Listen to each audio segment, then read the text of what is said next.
Hey Raghunath, tell everyone about our Patreon community. Sure, Kaustubha. The Wisdom of the Sages Patreon community is an incredible online yoga resource. If you like the type of yoga wisdom and culture we share on the show, then our Patreon community is a great next step. This is a listener-supported podcast, and any level of sponsorship will unlock a wide range of live and archived classes, talks, and even workshops. Raghunath teaches, I teach, and we have a host of other excellent teachers on topics ranging from yoga philosophy, asana classes, storytelling, Ayurveda, kirtan, cooking, meditation, and a lot more. We even have an incredible online Bhakti 12-step recovery group. So if you want to check it out, go to patreon.com/wisdom of the sages. All right, let's get it on. Om Namo Bhagavate Vasudevaya. Om Namo Bhagavate Vasudevaya. Om Namo Bhagavate Vasudevaya.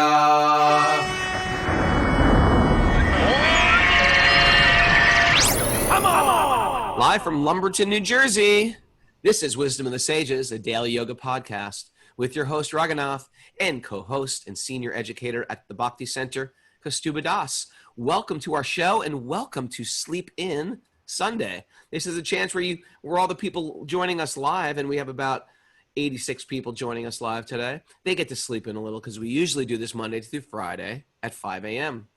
on Zoom, and then we record it for Apple Podcasts, Spotify, YouTube, etc. You can listen throughout the course of the day. You can even binge listen on your days off. And every Sunday, we invite a special personality with a fantastic story. And truthfully, I don't know anybody who's got a more fantastic story than Shyamasundar Prabhu, who is one of the early initiates into the Bhakti-yoga lineage in North America. And he's got so many stories. Kaustubha, I can't believe we got him on the show. He never does these, and he agreed to be on the show with us. He's the author of an incredible book called Chasing Rhinos with the Swami. This is volume 1.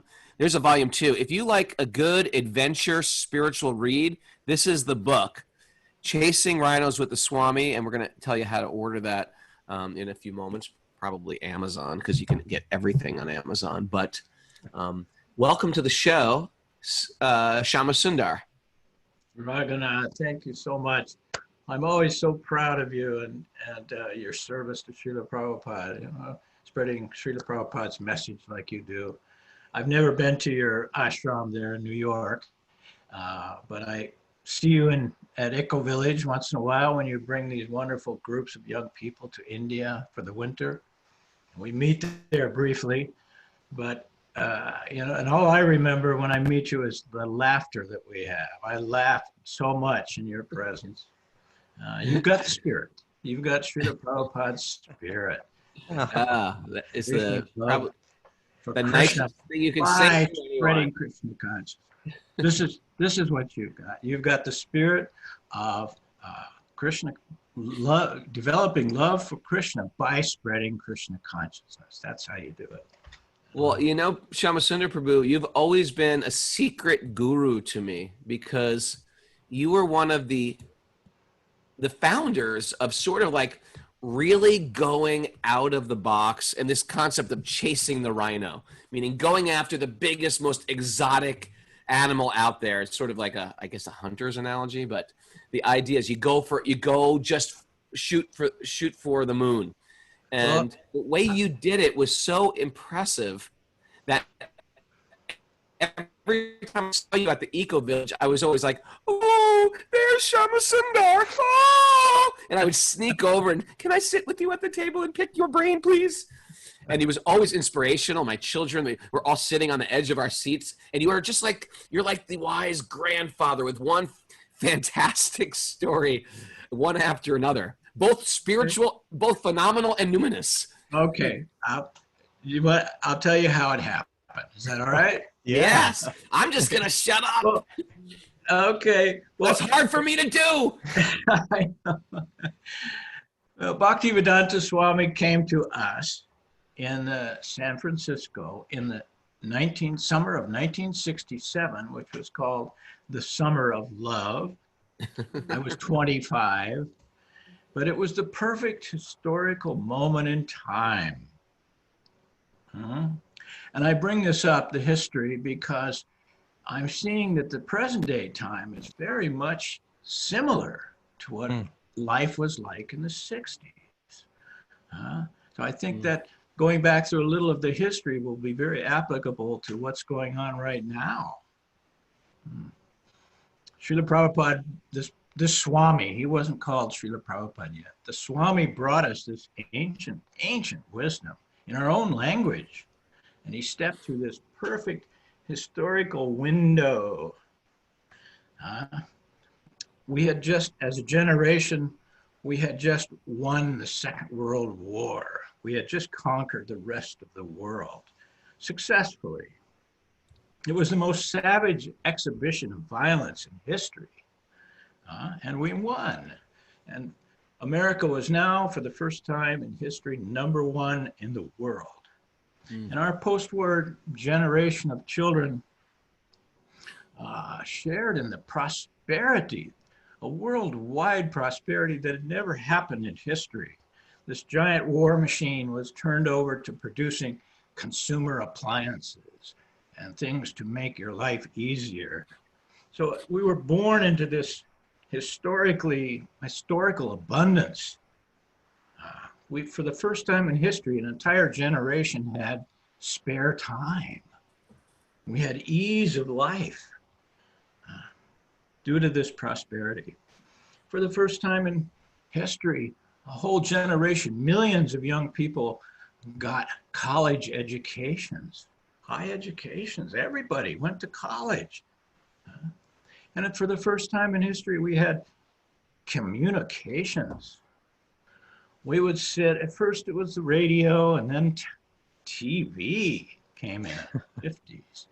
And we could see kids in Philadelphia dancing to the same songs we were dancing to on the West Coast. We were becoming united as a nation through communications. It was an age of extreme excitement, of course, but there was a dull conformity behind it all. There were wars going on all over the place, Korea, then Vietnam. Segregation was still there. I remember seeing drinking fountains that said, "For blacks only, this one." There were corrupt leaders, dirty politics going on. The nation was, the world basically, but the nation in particular was polarized, just like it is today. So millions of us, this young generation, wanted something more. We began searching. And of course, the first symptom of that was the music we produced, the rock and roll. We began to search in music. These psychedelic drugs came in, and where we could all see an alternate reality. There were books suddenly available everywhere. There were bookstores. You could buy books about philosophy and learn things that nobody had ever learned in such a mass scale before. So as this huge search for something more erupted in the children of this nation, we all began to gather in this small neighborhood in San Francisco. Haight-Ashbury was built to house 10,000 people. By the summer of 1967, there were 100,000 young people in this neighborhood, carrying on like a magic world had happened. So into this perfect situation stepped the Swami. He was already 70 years old. He was born in a previous century. But he had this glowing face and perfect answers to every question. And looking back in history, he's the only person like this, the only wise man who came and sat down in Haight-Ashbury with us for months. And we were seeing in his person a perfect personality. This, if you you never see a perfect person, but here was a perfect person. His physical beauty was extraordinary, and he had all the mental attributes of perfection. Any question you asked him, he knew the total answer. So his physical beauty attracted us, and of course then his knowledge. He began telling us what it was all about. Well, I majored in philosophy in college, so I was constantly trying to find out what was the absolute. Bhaktivedanta Swami answered me in moments, satisfied me completely. And at the end, he showed us this book called Bhagavad Gita. He said, you know, this book is the only written record of God. This is the only written record in all of history that we have of God's actual words. Wow. And he explained to us in the beginning, you know, there's the battlefield scene, and here's Krishna, the Supreme Personality of Godhead, driving the chariot. And his friend Arjuna is the warrior behind him, and he asked him, he's very perplexed. He said, what should I do? How shall I act? And Krishna replies, just act for me. Strive for me with your fullest energy. Take the biggest risks for me, and win or lose, doesn't matter. I will protect you. This was it. This is how we have to act, the Swami said. This is action. This is the key to action. In other words, he said, chase the rhino. And he put it into these words. I'll just read them. Was that Prabhupada's coined phrase, chase the rhino? Yes.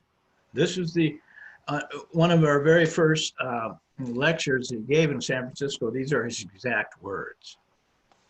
We should always be enthusiastic to try for capturing the rhinoceros. That way, if we fail, everyone will say, never mind, nobody can catch a rhinoceros anyway. And if we succeed, then everyone will say, just see what a wonderful thing they have done. Pursue the biggest goals for Krishna. This was the spirit and the subject and the object of all of our activities. And chasing rhinos became the hue and cry of our starstruck generation. He said, you risk for Krishna. You take big risks for Krishna. He has to personally interfere. He has to come in there and help you. He promises.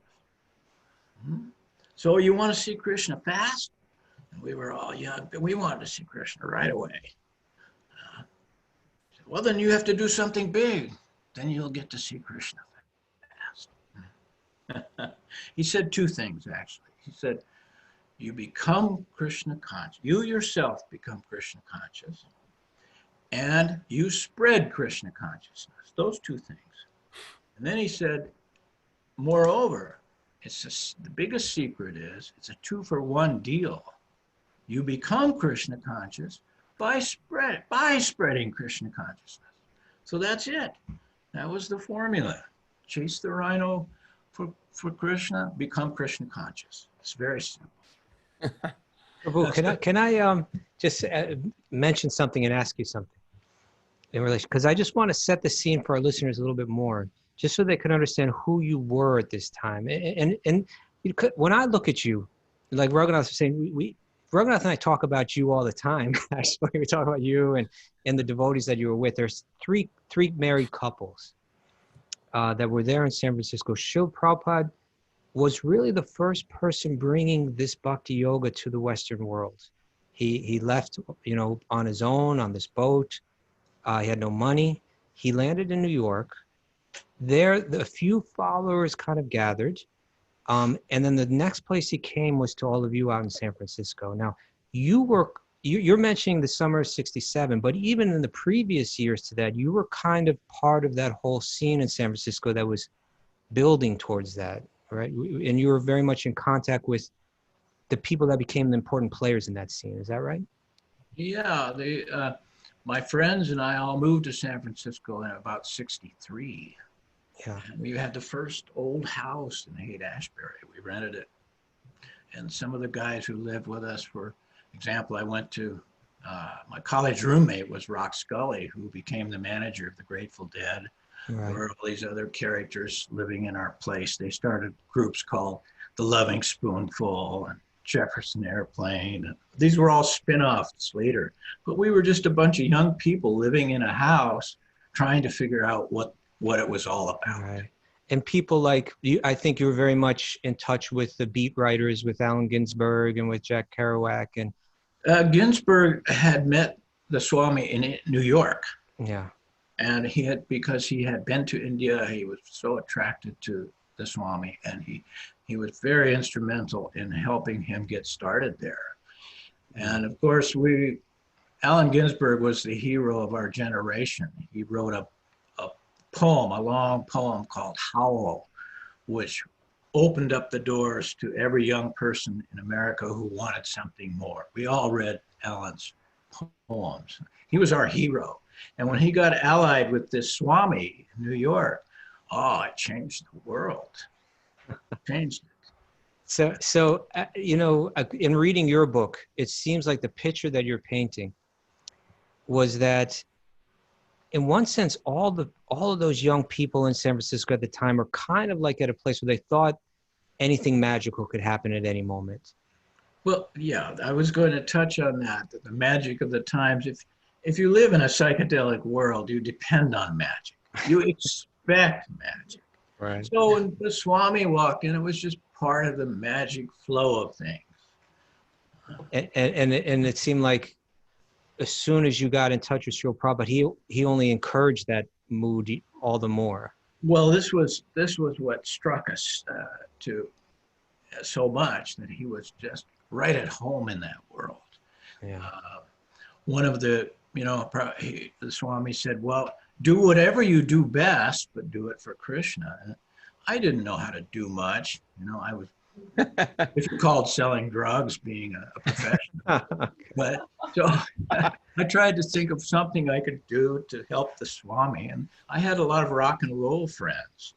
So I thought, well, in those days, they were just beginning to put on these dances on the weekends, like the Avalon Ballroom, and later on the Fillmore, where all of the as this neighborhood grew from a few thousand to 100,000, we began to meet and congregate in these dances on the weekend. So I thought, let's put on a rock and roll show for this Swami to raise money, basically. Mm. I got my friends. I had some friends called the Warlocks. They had just changed their name to the Grateful Dead.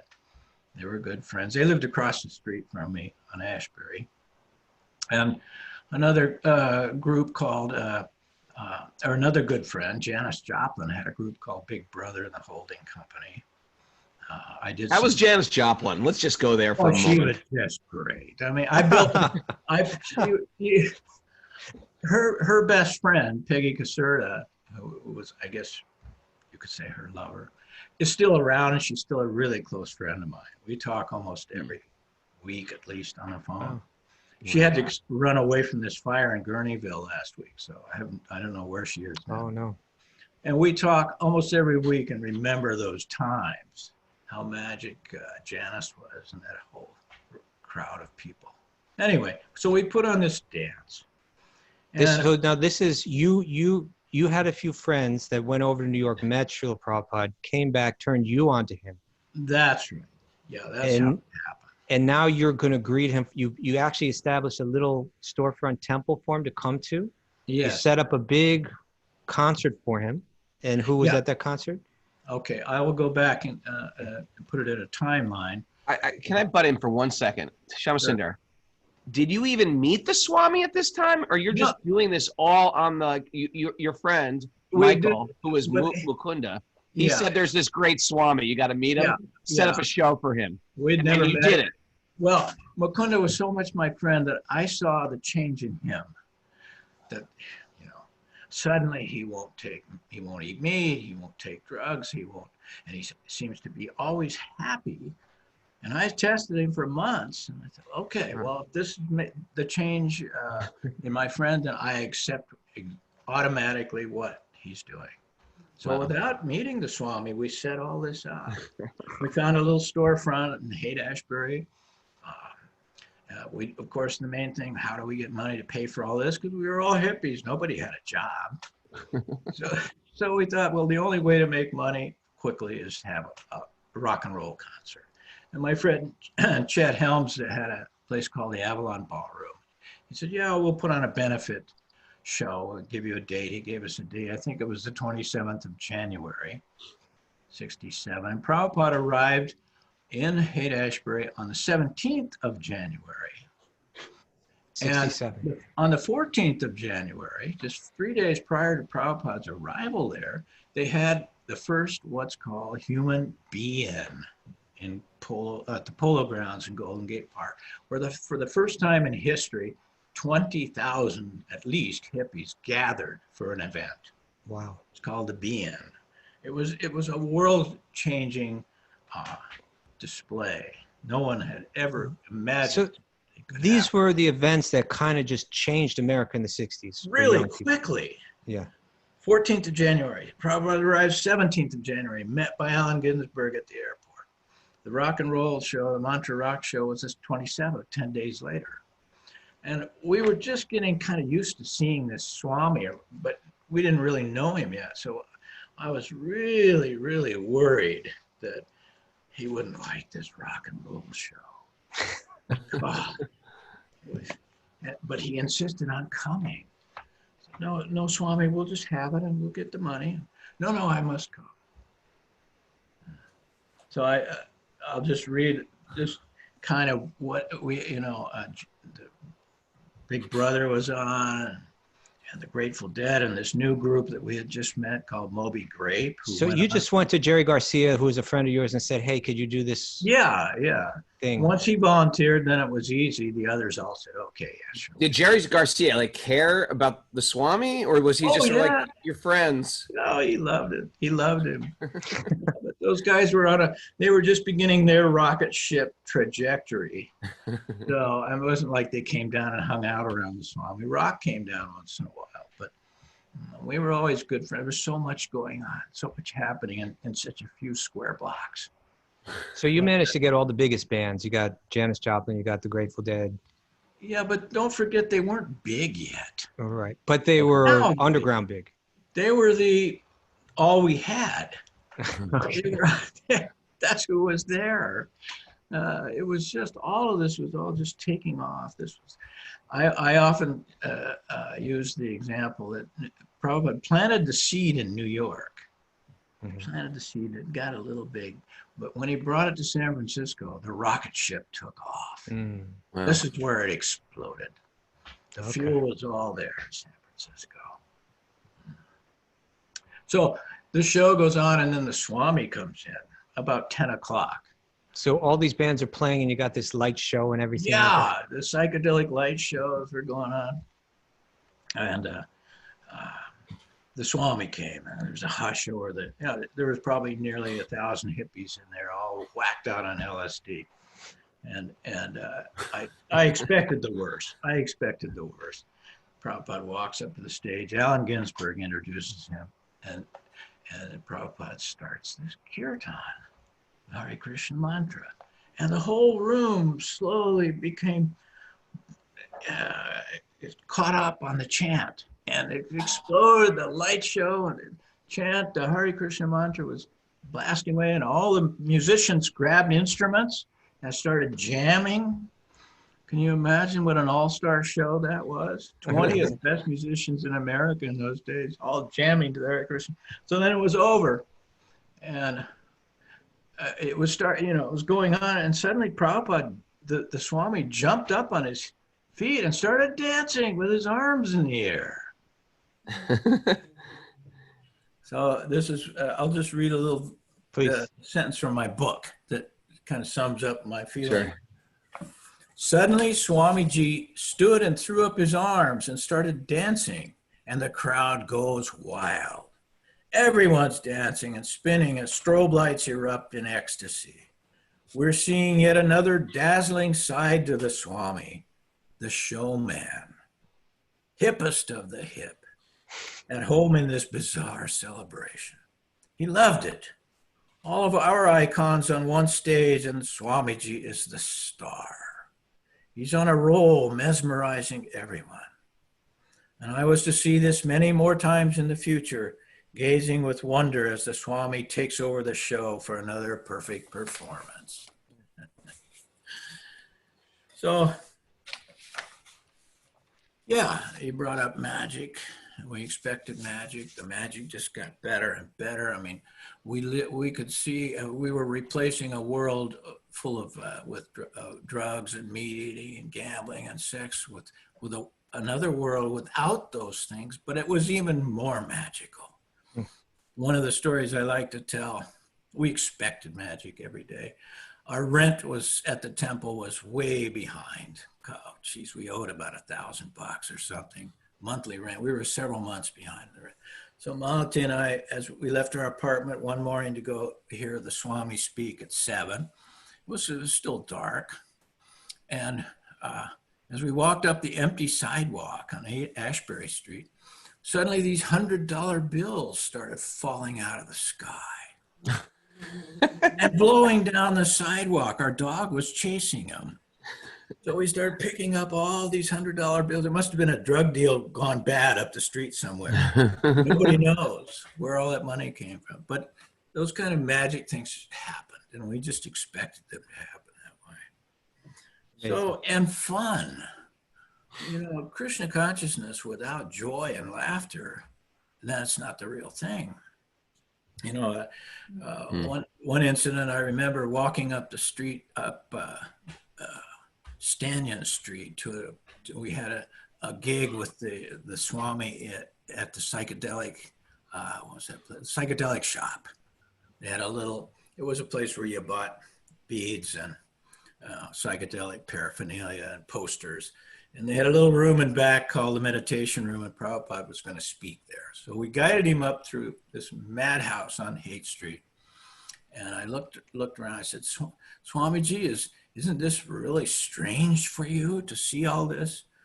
And he laughed and he said, I am an old Calcutta man. This is nothing. We didn't realize that till years later what he meant. I still don't know what it means. Well, Calcutta, you know, it was like Calcutta on steroids. In Ashbury. So anyway, but he was right at home there. So that was and we were having so much fun. Prabhu, you know, just to illustrate just how kind of soft and compassionate and friendly and non-judgmental he was, there's one story you tell that you say you were arrested before you met Prabhupada. And you didn't have to immediately serve any term, but then after you met Prabhupada, you actually had to go and report to prison. Right? And you had to break that news to Prabhupada. Could you tell that story? Yeah. Well, we had been busted for selling drugs. And it was quite a lot. It was the biggest bust in Pacific Northwest history to that time. So we were looking around 5 years. That's what we were kind of expecting. Meanwhile, we met the Swami while all this was dragging on through the courts. And at 67, he left. He was leaving for New York at around the 1st of April. And we put off telling him. And then the day before he was ready to leave for New York, we went up to his room, and Malati and we said, Swamiji, we just wanted to say goodbye. It may be a few more years before we see you. Oh, what's the problem? Well, we probably have to go to jail, maybe up to 5 years. Well, what for? He said, what for? We said, for selling drugs. And he says, they're arresting you for that? He said, I was also a drug seller. Because he was a chemist previously, right? He used to sell these, sorry. How do I turn that off? Depends who it is. Maybe we should pick it up. He used to sell patent and medicines. Anyway, and then he began to show us how to make chanting beads out of tinfoil. He had some tinfoil there, and he tore it up into little pieces and rolled it into balls. And he took a string from his dhoti and showed us how to put the beads on a string and then how to chant the Krishna mantra on each bead and count on your fingers as you're doing it. I've never made tinfoil beads, and I've made a lot of crazy beads in my travels. He says, you just chant Hare Krishna like this in your cell, and you will be delivered. He brought us down a little bit, and then he told us a story how Krishna was born in jail. He said, so, Krishna was born in jail, so jail is nothing for you. Don't worry about it. So he relieved us in that way. And when we got out, we suddenly got released after 30 days. He had just come back to San Francisco. This was later in '68. And the first thing he said to us was, he says, I was thinking 5 years is too long. I'm certain Krishna got us out of that one. So, Prabhu. One thing happened in this jail. Okay. That was very important to the future of Krishna consciousness. I came up with the idea of taking Krishna consciousness to the Beatles. Right. This was, when I got out of the jail, that's all I could think about. But you didn't know the Beatles. You didn't know the Beatles. No, George had been to Haight-Ashbury on a brief one afternoon visit. I didn't see him. But we kept, at this time, you can't imagine, there's no historical precedent or there's no historical comparison with how famous the Beatles were in the world and how influential these four men. They were the four most famous men in the world. Everything they said and did was immediately taken up by millions and millions of people. No, there's no comparison to any time in history. So much bigger than Grateful Dead and Janis Joplin at that time. They were or anyone today. Beatles or in history, no four men have ever had this much influence. So Prabhupada had always been saying to us that we should approach the leaders. Prabhupada never minced words. The Swami never minced words. He said, what I am telling you will change the world. You must help me. Every day he said this, you must help me change the world. That's what he said every day. We didn't take it lightly that we have to get a few people interested. We have to change the world. True, it's true. Well, how do you change the world? He was always writing letters to the president and the Pope and all this. He was the example, the living example, how you do this. We just followed his example. We didn't know how to do anything. So we thought, well, okay, the Beatles are the most influential people in the world. Let's go meet them. And of course, during this whole time, they had been going to Rishikesh, Maharishi. Their songs were coming out with some Indian music in them. They had met Ravi Shankar. So they were already interested in Indian music and philosophy. So it was a natural. It was a fit. It wasn't like we were introducing something new. Was Maharishi their guru at that time, Prabhuji? Not really, not like formal guru, initiated guru. They spent a month at his camp in Rishikesh. Yeah. But it changed the world. It was on the front cover of Life magazine. The whole world was riveted by this idea because you young people don't realize how small the world was or how large the world was in those days. There was no global communication. Prabhupada was the first Indian person I'd ever seen in my life. There were no Indian community in America yet. There were none. Indian ideas, that's why the little Jagannath statue we found in a import shop was so impressive that, wow, this is made in India. So we took it to Prabhupada and said, what is this? That's how rare India was in those days. So when the Beatles went there, it made a worldwide change that they were interested in Indian philosophy. So you came up with a strategy. So our strategy was just go to London and meet the Beatles. That was it. I convinced Mukunda. That seems like a pretty meticulous plan. No, it wasn't. He didn't plan those things. We had just enough money to get over there on the cheapest airlines we could find. What to speak of. Did you ask Prabhupada his blessings? Oh, of course. He had been telling us for years, for months, that he wanted to have a center in London. He considered London to be the center of culture in the world. He was raised in the British Raj in Calcutta, where anything made in London was the best. So we wanted to go to London for that purpose, to start a center for him, but also to meet the Beatles.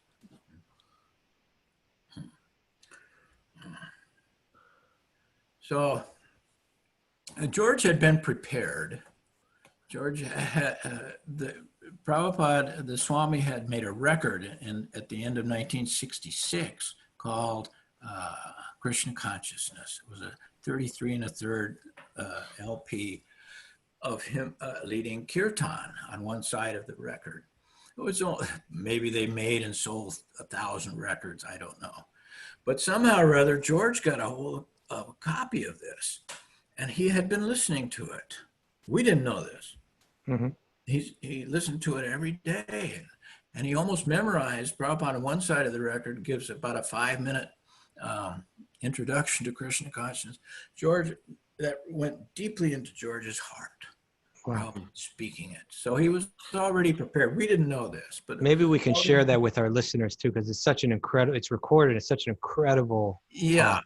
It hits it right on the head. But all these, That's the Happening album, right? The Happening album. So we have some record collectors out there. Maybe you want to, if you can find the Happening record, that is the ultimate record to collect. Okay, but I think the most important thing you have to remember about this, a feature of all this, is who's going to influence the Beatles? You can't influence these people. They're the most important people in the world. There's nothing you can say or do to influence the Beatles. It's impossible.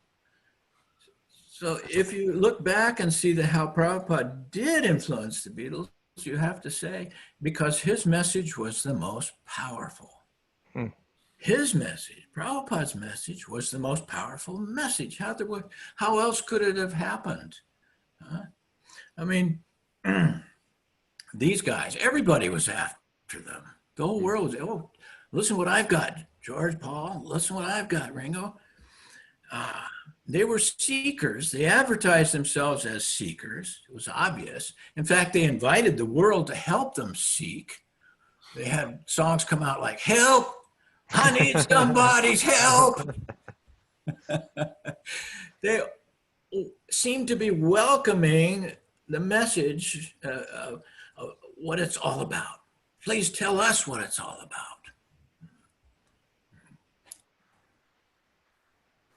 Let's go help them. They'll listen.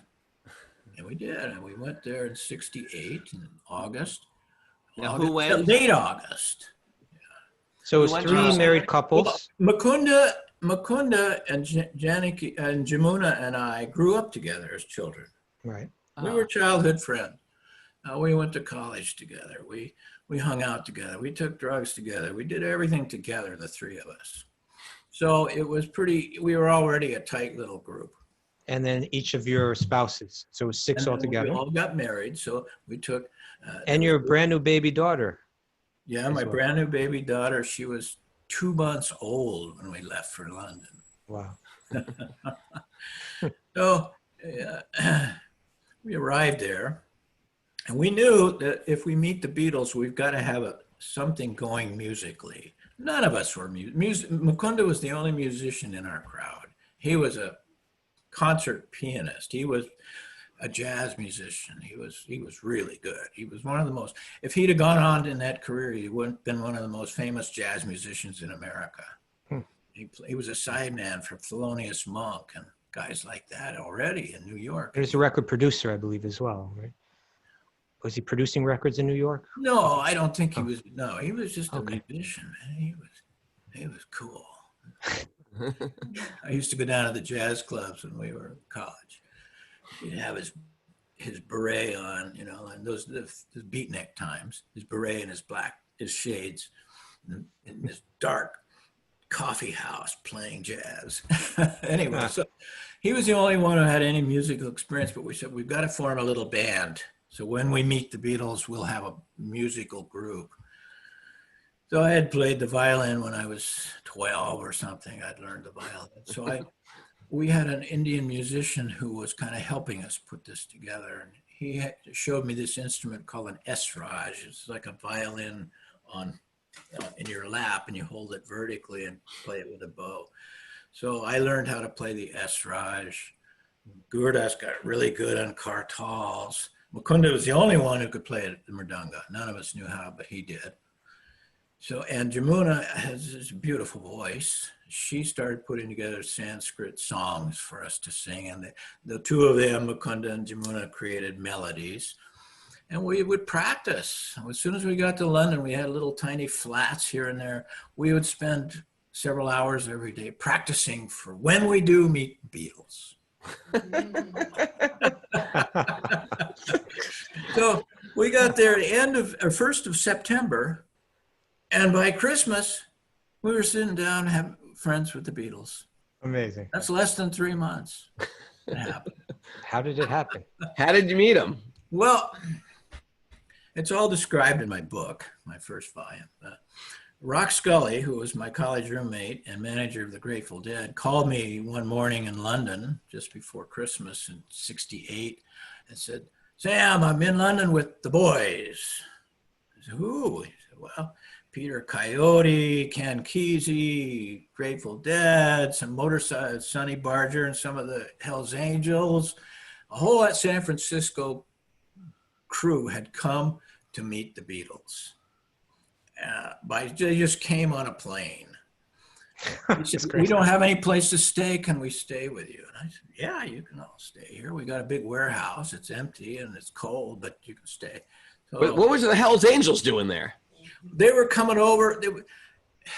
When They were George part of would that whole come- San Francisco thing, right? Yeah, I mean, we were a pack in those days of like-minded souls that did everything together. I mean, from Hell's Okay. Angels to- I mean, Sonny Barger is like the most famous Hells Angel. He was like the leader of the entire Hells Angel. Yeah, it wasn't Sonny. It was Tumbleweed and Sweetwater or something. I can't remember his name. We need better names. Mara, you're Sweetwater from now on. When they came into our temple, Malachi said, "You got to take your boots off." Oh, the smell from their feet was so bad. We almost said, "Put your boots back on."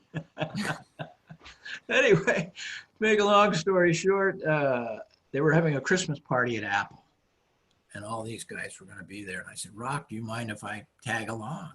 Rock said, "No." So they were already invited to meet. They would have already invited us, kind of a Christmas party, day before Christmas. Ooh. Apple Records studio on Savile Row, right in downtown London.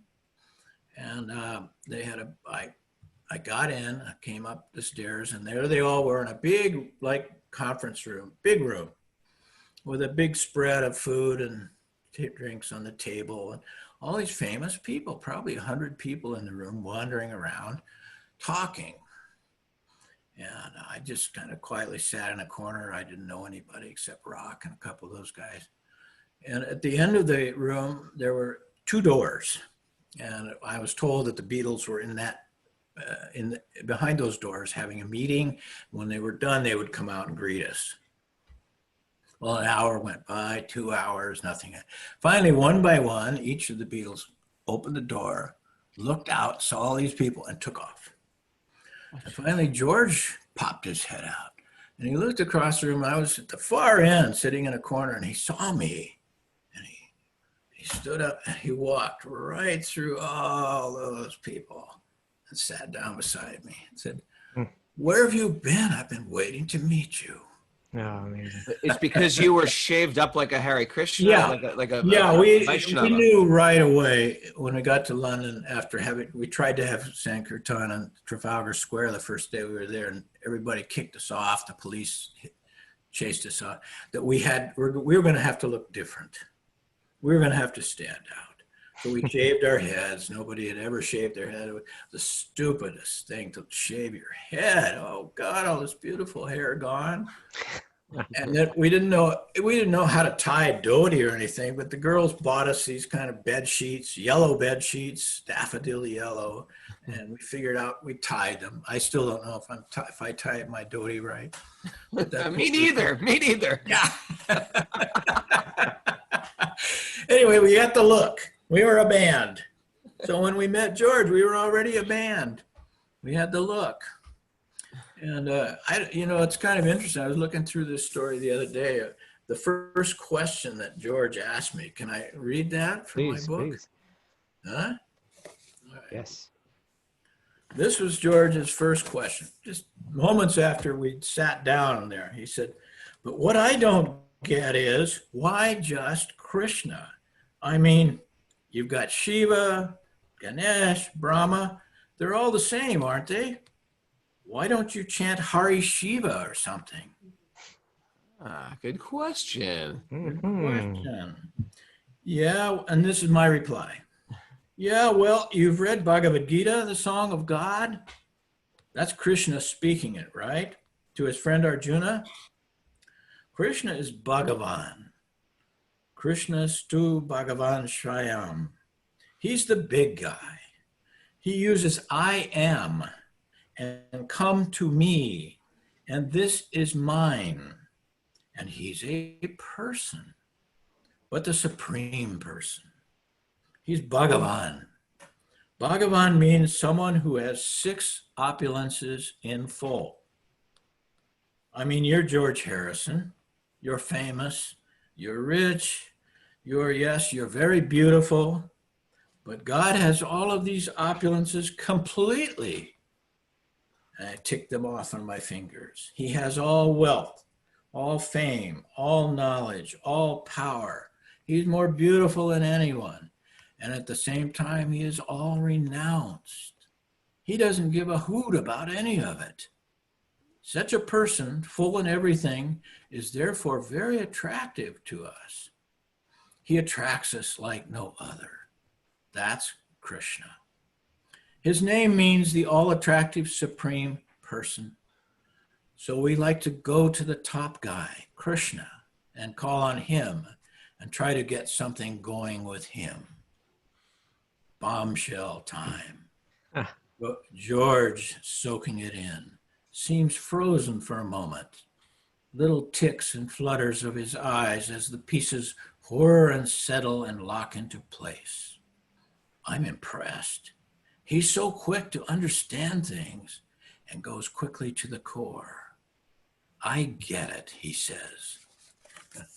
Wow. That's it. He understood Krishna as the supreme person right away. That was it. That's all. And that was the beginning of a lifelong friendship between the two. Lifelong. Yeah. Right? You remained very close friends for the rest of your lives. Close friends the rest of our lives. Weren't you with him when he left his body? Yeah. He liked to keep his spiritual friends separate from his rock and roll friends. He lived in 2 separate worlds. He didn't mix us very much. He didn't like to mix us. He carried the message that we gave him out into the world in his own way. Shyamasundar Prabhu, was George's leaving this world, was it an auspicious event when you were there? Do you mind sharing that? Very. I'm under a legal contract not to share much. I can't. I mean, I think it's cool that you said that. Confidentiality statement. Secret. And I have to stick with it. But I will say that George was the only, outside of Prabhupada, or one of the maybe very few only self-realized people that I've ever met. Right up to the moment he left his body, he was full of bliss and joy. Oh, I'm finally getting out of here. Krishna, we're coming. I'm coming. He couldn't wait to get out of here. He told me a year before that we're walking around his place one day. He says, I've had everything. I've had every material fantasy even possible. You can't even dream of the material fantasies I've had. He says, I don't want any more of it. I just want to go to Krishna as soon as possible, anytime. That's a self-realized soul, huh? Wow. Prabhu, we could go, just the Haight-Ashbury thing, just the Beatles thing. There's so much to say. And really, again, we should mention again, read this book, Chasing Rhinos, because it's in far greater detail, all these. But then after that, you, along with these two couples, you traveled to India with Srila Prabhupada. You had incredible adventures in India. Okay, well, yeah, I was with George, and we built up the London center to a major center in Prabhupada's movement. We went from, in that short time, from 2 temples to 50 or 60 temples in the West. And we produced a record with the Beatles, right? We recorded those 2 records that were top 10 hits in the UK. Which is Mahamantra. Krishna book came out. All these, in the spring and summer of 1970, I lived out at George's place for 6 months, myself and Malati and a few other devotees, to work on the grounds of his new castle. He lived in like a Disneyland type place with, I won't go into all that, but so while we were living there, the Beatles had broken up that spring officially. He recorded, he was gone every day, but he would, every night, in the recording studio, recording his own album called All Things Must Pass. It was a triple album. I didn't know.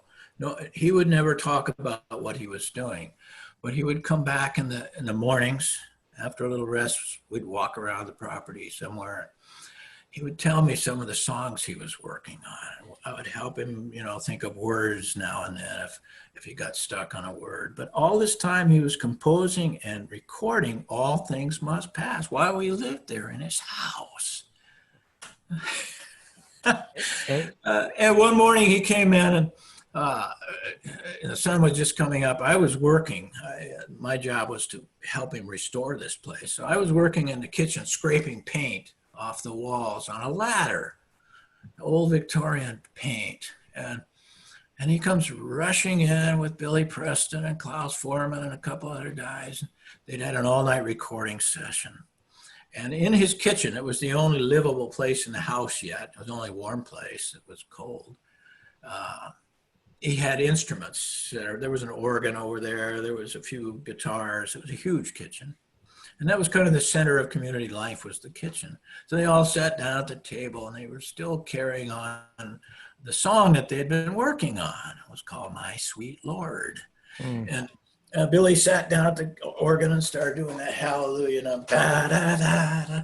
So I started yelling from the ladder, Hare Krishna, Hare Krishna. And they all took it up. And then that became part of the final song. Woo! And you still hear it. I walked into a supermarket the other day. They were playing it on the Muzak. It's still a great song. Maybe the best song ever written. So I had this terrible, Prabhupada told me, he said, I want you to come to India with me. This was in September, October of 70. So I had this terrible conflict. Should I leave George? How will he fare without me around as his spiritual friend? Is he prepared enough? And there was that side, and the other side was, but I want to run off on this great adventure with the Swami to India. God, I have to. So was that big then? Were there a lot of Krishna devotees at that time? What year was that? There were no, What year was that? 1970. Oh, so there's hardly... There was quite in the West, Krishna consciousness had become quite big, but... Just starting to take off now. As yet, there was no Krishna consciousness in India. And Prabhupada's whole plan was to build it up in the West and take it back to his home country, where it had become pretty much extinct. So we arrived in India. We were looking all over for Krishna. Where's Krishna in Bombay? We couldn't find any pictures of Krishna. Krishna, who's that? They'd forgotten who Krishna was. You guys can't imagine from this day and age how fast it's happened. Prabhupada has swept India again with Krishna consciousness, how he's revived it in that country. There was no Krishna consciousness left in India when we came. Unbelievable. It's unbelievable what he did in a short period of time. But he brought his dancing white elephants with him. That's how it happened. He brought 20 of us, and we put on a show. We knew, it's the one thing Americans knew how to do, was put on a show, right? We put on a show for India. They couldn't believe it. It was national headlines. I mean, all over India. Every newspaper was filled with headlines about these Krishna people and this Bhaktivedanta Swami. All that So happened. at that time, how many people did he bring with him to India? Just 20. a few of you? 20 Wow. Westerners. That's all described here in volume 2, the India story. This is the volume, India story. So India, and we, and in June of 71, Srila Prabhupada asked me to become his personal secretary. There hadn't really ever been a post secretary before because the movement was small. And as it got bigger and bigger, I mean, there was no global communications yet. So everything had to be done by letter, by post. Unbelievable. So Prabhupada needed a secretary because he was now getting 20 letters a day from his disciples who needed guidance around the world. And he was in India. He was submerged in India for months on end. He needed a letter stream to go out. So he asked me to be his secretary. And so I traveled with him as secretary for almost 3 years like that. I got to see the master of every situation in person, 24 hours a day. Prabhupada was, I mean, there's no even words to describe his energy and his mastery of every skill. I was recently listening to an interview that you gave, and you mentioned that people need to understand the perspective. This was before like the globalization of the world. This was when there was no, I mean, there was television, a few channels, but even like phone communication internationally was very difficult. Oh. Everything was done by regular, what we now call snail mail. Yeah. And this man who came to America with nothing, within like 10 or 11 years, he created a global organization and oversaw it all. What you said was that this should be studied. Yeah. Like how he was able to manage and create a massive global organization around the entire world under those circumstances. And never forget about Krishna, even for a moment. And write volumes and volumes of books. Hundreds of books. Open hundreds of temples and farms and schools. In his 70s and, almost 80. So even from an entirely like non-spiritual, just purely managerial angle, it was astonishing. And you had, as secretary, you were witnessing how this was happening on a daily basis. And I was having so much fun. Prabhupada was a laugh riot. Almost every picture, I'm going through 40,000 photos I've gone through recently. I'm working on volume 3 here and selecting the photos for them. Almost, I would say 90% of any photo with me in it, somewhere in the background, I'm laughing. Prabhupada just tickled my funny bone. Even in the middle of the most serious, grave lectures, I'd crack up sometimes because I could see he was just putting it on. It's just so cool. He just knew everything. I mean, we went to Australia. First place we went was Russia. And you can't imagine, because you're another generation, what Russia was like. So now you went alone with Srila Prabhupada to Russia behind the Iron Curtain. Behind the Iron Curtain. How did you figure that out? This was what year? There were 2 camps in the world, communism and capitalism. That was it. Firmly divided by an Iron Curtain, and both sides were going to drop the H-bomb on each other any moment. Right. It was a globe filled with fear about these guys in Russia, the communists. Prabhupada had been saying for years he wanted to go there. He said these people need Krishna consciousness more than anyone. Now, what year did you go? Well, the first thing he asked me as secretary, he says, "No, I want to go to Russia. Can you get me to Russia?" Well, actually, I got him the visa to go to Russia, and then he asked me to be his secretary. Wow. Okay, you earned it that way. Yeah, I was the president there in Bombay, or one of the leaders there in Bombay. So he made it. He asked me one morning. He says, "Can you get me a visa to Russia?" I said, "Well, I doubt it, but I'll try." You were one of the leaders in Bombay. How old were you? 26, 27, I guess. 1971. So, no, I'm 29. Already pretty old. Anyway, I got him somehow or other, got this visa for him and his 2 American servants to come. And we had this kind of flimsy letter from this professor in Russia inviting us to come there and speak at any time. If you happen to be in Moscow, please come and speak with us. That's how you did it, by reaching out to a professor to get the professor to invite him? So another devotee had been corresponding with this professor okay. for a number of months or years. Everyone had been trying to get Prabhupada there, but no one was successful to do it. And somehow or other, Krishna arranged it that I talked these people in the Bombay embassy, Russian embassy in Bombay, to give us the visa. But it was a tourist visa for 5 days. Everything controlled by the state. Your hotel, your food, your guided tours, everything was part of this visa. And we didn't know anybody there except we had this one phone number for this one professor. So we arrived there, and I didn't expect, I was just praying to Krishna the whole time.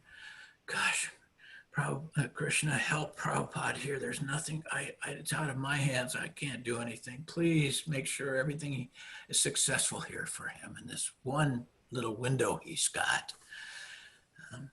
So we had the meeting with the professor. I recorded that under the table. You may have heard that conversation.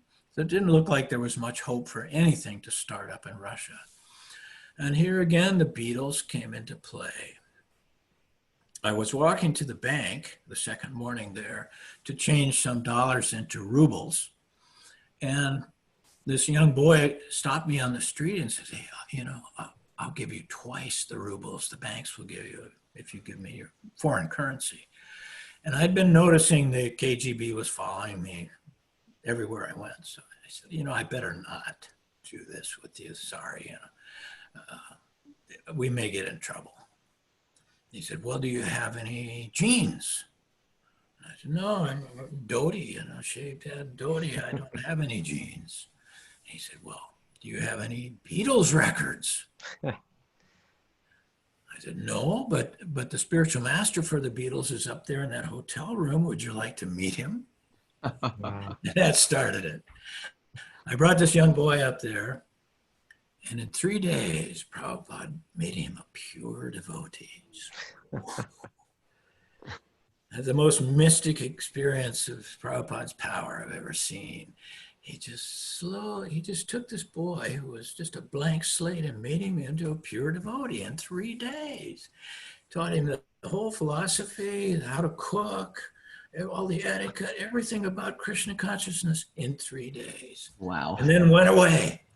And he was alone, that boy. And what he did, he's such a great hero, Ananta Shanti, he was named later. He formed an underground cadre of Krishna people. I gave him the one book I had, Bhagavad Gita, and with that book and his mind, he created this underground cadre of hundreds and thousands of Krishna devotees in Russia. And they were persecuted to the extent you can't imagine. They were thrown in jails and asylums. Ananta Shanti himself suffered greatly in his later life from electroshocks. In these labor camps, they would torture him. Yeah. So that was next on the agenda. Then we went to but maybe I can just share one point, is that today in the world, aside from India, it's in the former Soviet Union nations like Russia and Ukraine, where there are thousands and thousands and thousands of Bhakti yogis. They have festivals there with 10,000, thousands, and it all came from just that one seed planted there. Because Prabhupada knew that would happen. Yeah. The seed was planted in the most fertile soil on the planet. They needed God more than anybody. The first thing that happened when we were in Moscow, it was a Sunday afternoon, we went up to Prabhupada's hotel room. It was about on the 3rd story. And we heard all this noise. We were right off of Red Square. We heard all this noise in the street. We looked out, it was a military parade. Thousands of goose-stepping soldiers and rockets, big rockets on trucks and artillery. It went on for about an hour. Prabhupada watched this from the window. He watched the whole parade, and he turned around when it was as it passed by, he turned around to me when there was a tear from his eye, and he said, "You cannot rule a nation by fear." Within 30 years, within 20 years, all of this will be gone. Wow. Wow. Almost exactly. 20 years later, it was gone. So 20 years later, exactly. Exactly. 1989. That's what Prabhupada knew, that this was all, that's why he went to Russia. Anyway, Russia was just 5 days. Then off around the world again. We went twice, 3 times around the world. Australia, New Zealand, Japan, Africa was great. Oh, yeah. A month in Africa. You can read all these stories in my books. Well, also in that interview that I'd heard you speak, you were saying that as his secretary, Prabhupada would say, well, we have an invitation to go to Los Angeles right now. We have an invitation to go to New York or to London. And these are kind of, at that point, established places of Krishna, bhakti. There were temples there with people there. And it was like, in one sense, already conquered land or something. He'd say, Right. Or we have an invitation to go to Nairobi or something like that. And he would ask you your opinion. Where should we go? Right. Yeah.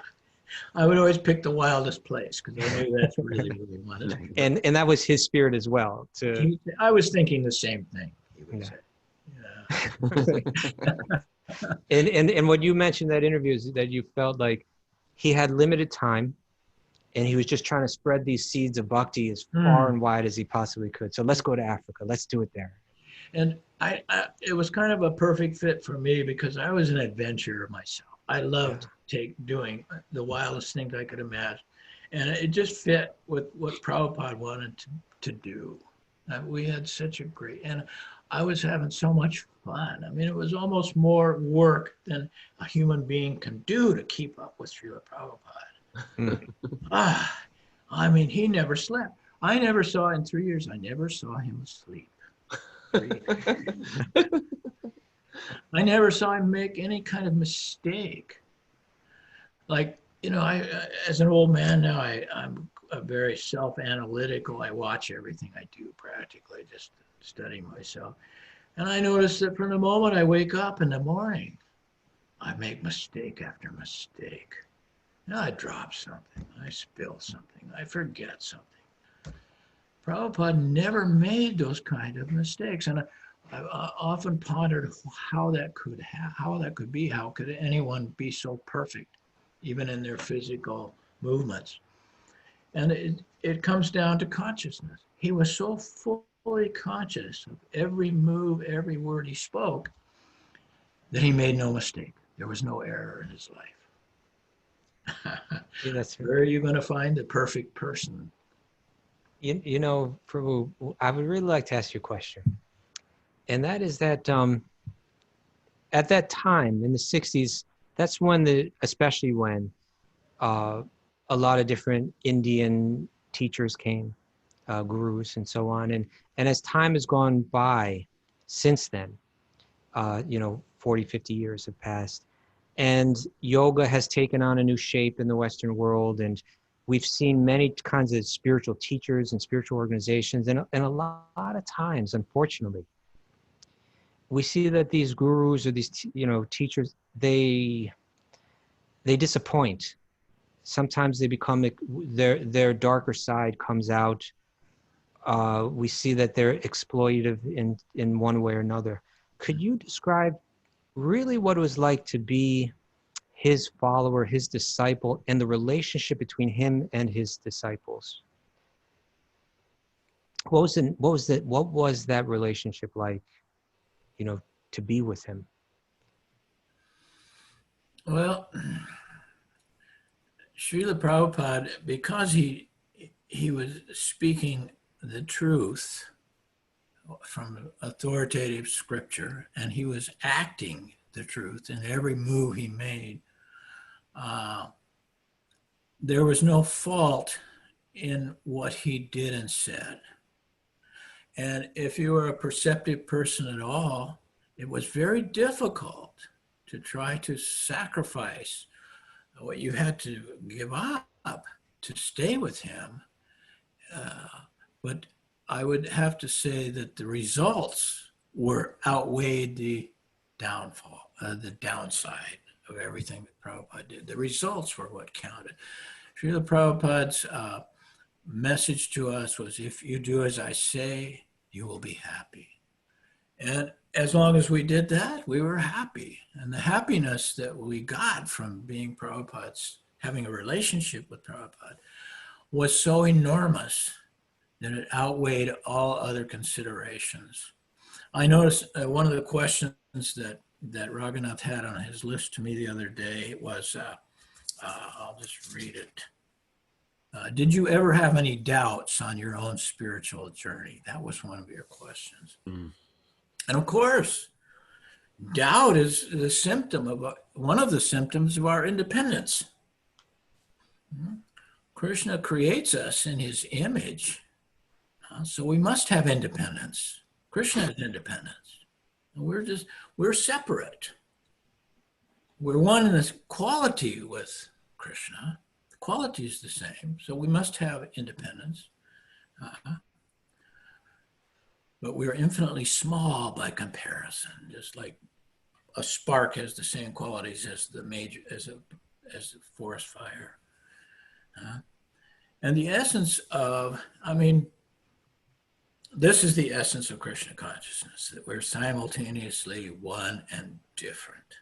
Achintya Veda Vedata. You can meditate on that forever, but if you understand that principle, you understand everything. Simultaneously one and different. That's a little deep for now, but love is made deeper by this separation from our beloved, this independence. Love is made deeper by that. So when doubts are overcome, love becomes deeper. It becomes more real. We have to doubt. It helps us increase our love. Separation always includes doubt. But we have the magic formula for overcoming doubt. It's called the Maha Mantra, right? And we're talking personally here. When doubt creeps in my experience, in my mind, I resort to the magic formula. I just start chanting Hare Krishna, Hare Krishna, Krishna Krishna, Hare Hare, Ram, Hare Ram. And it works every time. Every time. I've got 50 years of experience to tell you that it works. So doubt's a great tool to increase love. And the other thing that bonds us to Srila Prabhupada so much is laughter, joy. Laughter is a symptom of happiness. If you're happy, you laugh. There's no other, that's this, and it's the measure of your spiritual progress, how much you laugh. Whenever I'm around you and your crowd, Raghunath, I laugh. My wife says she loves to have Raghunath over the house because she says her cheeks are burning because she's laughing so much. Because I'm so goofy. And Prabhupada used to laugh. Sometimes he would laugh so hard, he would get a rictus in his cheeks. They would start trembling and tears would pour out of his eyes. He would laugh so hard. And almost daily, I saw this laughter, mostly in his room or after some engagement. We would sit around talking about what happened that day. He would make fun of it. One time we were flying from New York to London. And it was an all-night flight, a red eye. The whole cabin was dark, but they had this movie on. In those days, it wasn't in your seat, it was up in the aisle. And I looked over at Prabhupada, and the whole plane was dark, everyone was sleeping. I looked over at Prabhupada, and he was laughing. this huge laugh on his face. I realized, I looked up to the screen, he was watching a Charlie Chaplin movie. He didn't have the sound on, but it's a silent film. And all the next day we talked about that movie. So is it safe to say Prabhupada okayed watching movies on airplanes, etc.? Everything you think about Prabhupada, you have to tie it to the time, place, and circumstance. Because he could say one thing in one moment to one crowd of people and say the opposite 2 minutes later. So you have to take the time, place, and circumstance into consideration. There's no such thing as a black and white list of Prabhupada said do this, Prabhupada said do that. Exactly. Everything is personal, and time, place, and circumstances. Shyamasundar. Anyway, yeah. Okay. Okay. Go on. Another aspect I think that's important to understand Srila Prabhupada, and your question about why our relationship with him is so different and so special, why he prevails when others can't, is that I think Prabhupada arouses in us the expectation and experience of the mystical. The mystical. I mean, I thrive on mystic experience. If there's a moment of doubt or think my life is getting dragged or one way or the other, I look for mystical experience. And Prabhupada taught us that you just open your eyes and look anywhere, you'll have a mystical experience, because Krishna is in every atom. So look around, you'll see magic everywhere. And your personal connection with God is a mystical experience. It's very deep and mystical. And if you jump on that, all the other things fall away. Wow, That's beautiful. Be open to the mystical. Shyamasundar, there's many Beatles fans out here, and they're interested in maybe John's connection with Prabhupada and John's connection with the Holy Name. Can you share anything about that? Well, Were you close with John? Yeah, very close. There was a period, I guess you'd say in the winter of 69. Yeah, winter of 69. George asked me to come out. All four of the Beatles were making a film out in Twickenham Studios in a suburb of London called Let It Be. There was going to be their film. And they were each day on a movie set out there singing songs and practicing and filming all of this for a movie. And George called me one day and said, Shyamasundar, I want you to come down and meet the boys. Come down. So I found my way to the Twickenham studio, and they had a lunch break, and George says, come with me. And we went into this room, a small dining room, and there was just George, John, Paul, Ringo, and myself. And they each kind of sat in one corner of the room, and I kind of sat in the center. And the first question was from John. He said, well, what's it all about then? So I knew this was going to happen because George had told me that he wanted me to explain Krishna to his bandmates. And I all the way there, I was saying, what can I say? I can't say anything. I don't know how to preach anything. I just said, Krishna, you got to take over my tongue. And he did. For about an hour or so, I spoke to these four guys. And out of all of them, outside of George, John was the most interested. In fact, he invited us out to live with him. He got a place in August, I believe it was, or maybe July of 69. And he asked us to come out and stay there, myself and the rest of the devotees, and help him fix the place up. It was an old estate. Wow. In Oxfordshire, in Buckinghamshire, near Ascot. So we did. We came out there to live with John. And he was very interested, but at the time, he was also deeply interested in Yoko Ono. And she, of course, brought New York into his life, the heroin scene. Mm. So that kind of degraded while we were living there, that whole thing. You know, out of that came some of John's songs like Instant Karma, Cold Turkey. So while we were living there, Prabhupada arrived, and he lived out there with us. And we had a temple there. And Kirtan would go on morning, noon, and night. And You had a sometimes temple at John's house? at John's house, right across from the main house. We took the old gallery. They called it the gallery. It was a big kind of out. This was a very posh place. And we turned it into a temple. Prabhupada lived there also in the servants' quarters. But after some time, John's interest went away because of Yoko's influence, I think, largely. He was always our friend from then on. There was no question on that. We were always good friends. Even in later years, I used to visit him at the Dakota apartments sometimes in New York. But there's only one George Harrison that's come along in history. He was prepared by Krishna, Lord Chaitanya, to do this thing with Prabhupada. There's no question on that. I mean, all the stories I have are about George. Wow. You know, we're kind of running out of time, but would you mind if I just read, I just have a little quote from George about Prabhupada, and maybe you could just share a few thoughts on it. This is George Harrison speaking. He said, "The thing that always stays is his saying, I am the servant of the servant of the servant." I like that. A lot of people say, I'm it. I'm the divine incarnation. I'm here and let me help you. You know what I mean?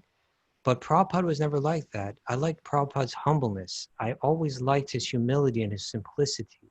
The servant of the servant of the servant is really what it is, you know? He just made me feel so comfortable. And I always felt so relaxed with him. And I felt more like a friend. I felt that he was a good friend. Even though he was, at the time, 79 years old, working practically all through the night, day after day, with very little sleep, he still didn't come through to me as though he was very highly educated intellectual being, because he had a sort of childlike simplicity, which is great, fantastic. Even though he was the greatest Sanskrit scholar and a saint, I appreciated the fact that he never made me feel uncomfortable. In fact, he always went out of his way to make me feel comfortable. And I always thought of him as a sort of lovely friend, really. And now he's still a lovely friend. Srila Prabhupada has always had an amazing effect on the world. There's no way of measuring it. One day I just realized, God, this man is amazing. He would sit up all night translating Sanskrit into English, putting in glossaries to make sure everyone understands it, and yet he never came off as someone above you. Well, that pretty well says it all, doesn't it? I'm having a lot of fun right now. I'm writing volume 3. Wow. We're excited. When does that look like it can come out? Well, I'm hoping this fall if I get, the wherewithal to do it, but it'll be done, print ready by the end of October. And this one will have a lot of conversations and meetings between Prabhupada and George in it. Wow. Wow. So I'm really getting deeply into that same kind of mood and the conversations you're talking about. I think you'll love volume 3. And it just summing it up then, if we're getting short on time, I'm becoming more and more optimistic as I get older about Krishna consciousness in the world. I'm seeing it as a very, very, very wonderful time to spread Krishna consciousness right now. The music, everything is getting better. How much time do we have? As much as you need. Go ahead, say what you want to say. Yeah. Well, one of the main things that it'll come up in volume 3, this conversation, one of the most important conversations Prabhupada ever had with a leading personality influenced me a lot. There was, you may have heard of him, Arnold Toynbee. Yeah. Toynbee is probably the world's most foremost authority on Greek and Roman civilization. His books, he's long dead now. He was 80 when Prabhupada met him. His books are required reading in college and so on. Great historian. So I brought them together one day in London at Toynbee's office. And, excuse me.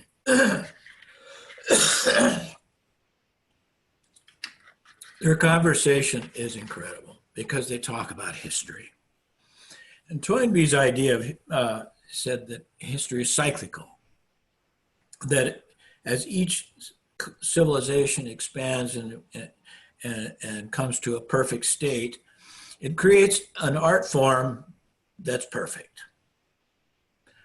And his example, of course, was the ancient Greece. He used Athens and Sparta. Athens was the community of love and peace and beauty and art, and Sparta was the military community. They were always at odds, just like Russia and America. He said, but today you go to Greece and Athens is a thriving metropolis. Sparta is just a few columns in the hills. So the prevailing culture, wins. The good guys win. And he said, and he likened that conflict and that cycle of growth to present day America.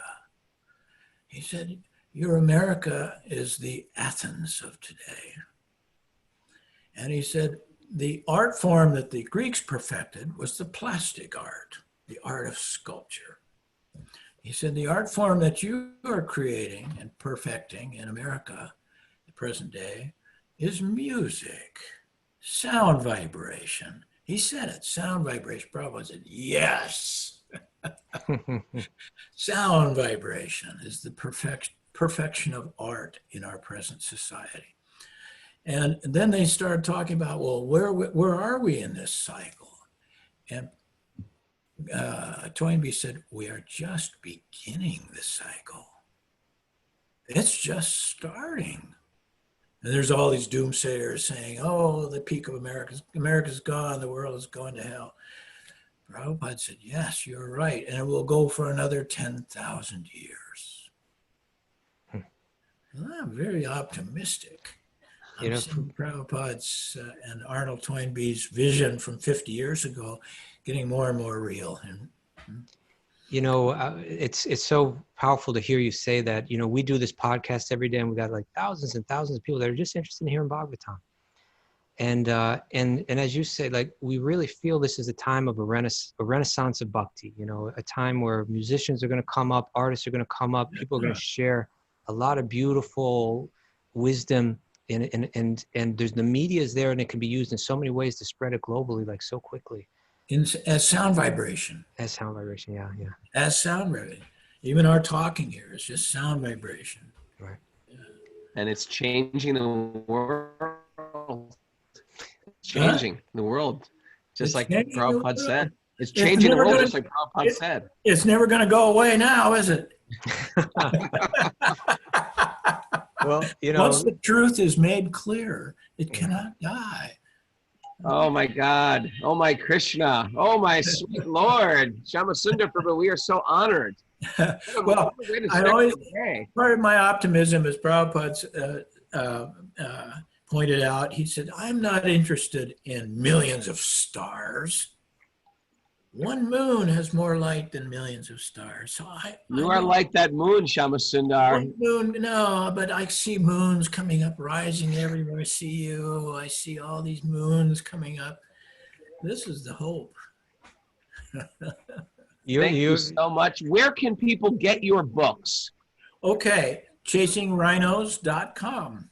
There you go. Chasing Rhinos is one word. Chasing Rhinos. One word, chasingrhinos.com. Chasing Rhinos. Yeah. Fantastic. We are super honored that you were on our show.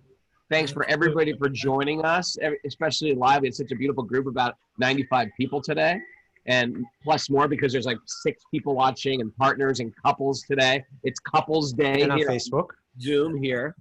And Facebook has so many more people watching, but we are honored and inspired by you.